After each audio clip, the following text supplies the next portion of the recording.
Welcome to another edition of GR Excerpts, highlighting interesting and trending headlines in cybersecurity from the week. I'm Dwight Braswell, reporting on behalf of CyberGRX. We start our news this week with a warning from Microsoft for European organizations.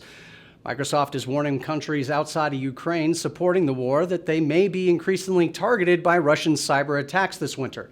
Since spring of this year, Microsoft has observed that Iridium and Russian operators have been targeting transportation and logistics organizations across Ukraine in an attempt to collect intelligence and disrupt the flow of military and humanitarian aid.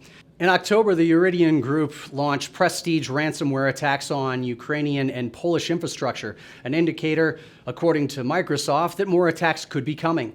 Attacking Poland suggests that Russian cyber attacks may be used outside Ukraine at an increasing rate in an effort to undermine foreign-based supply chains.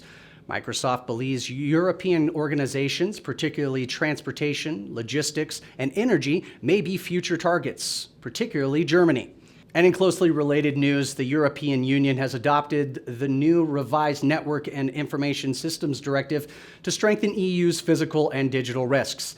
The new directive was prompted by increased threats posed by Chinese technologies and is designed to improve the resilience of public and private entities by setting baseline risk management measures and reporting obligations, plus improve stricter enforcement and increased information sharing.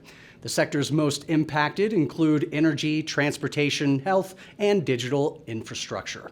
And in emerging threats, Cuban ransomware is becoming more prominent. While all eyes are on Russian and Chinese ransomware groups, Cuba has caught the attention of CISA. A new alert revealed that Cuban ransomware has compromised at least 100 entities worldwide, doubling its victim count in the U.S. over the past year.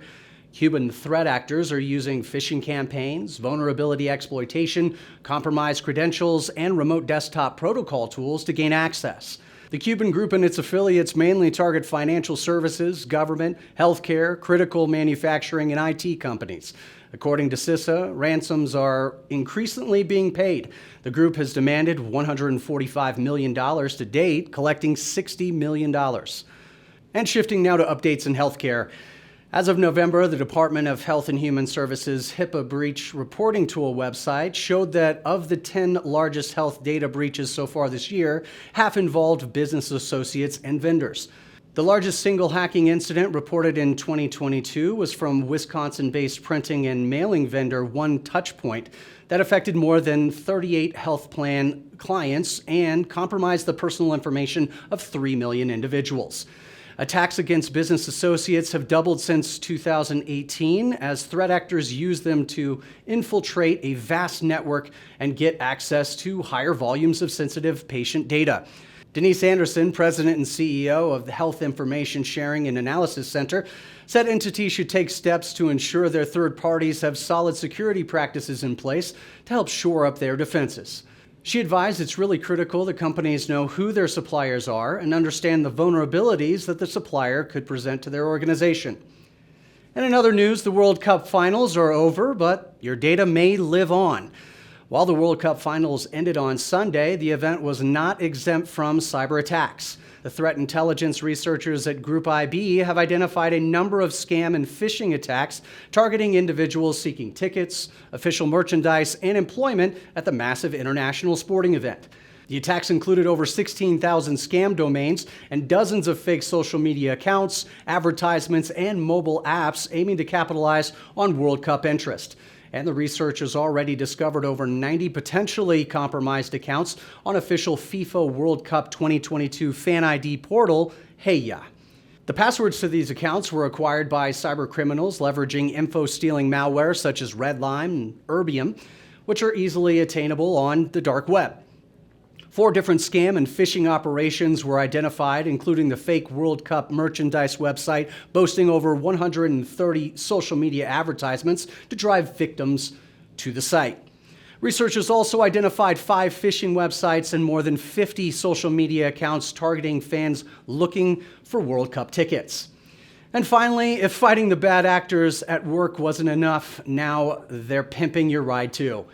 Cybersecurity researchers have discovered a security vulnerability that exposes cars from Honda, Nissan, Infiniti, and Acura to remote attacks through a connected vehicle service provided by SiriusXM. The issue could be exploited to unlock, start, locate, and honk any car in an unauthorized manner just by knowing the vehicle identification number, according to researcher Sam Curry and as reported by the Hacker News. The vulnerability relates to an authorization flaw in the telematics program that made it possible to retrieve a victim's personal details as well as execute commands on the vehicle by sending a specially crafted HTTP request with the VIN to a SiriusXM endpoint. SiriusXM has since patched the flaw.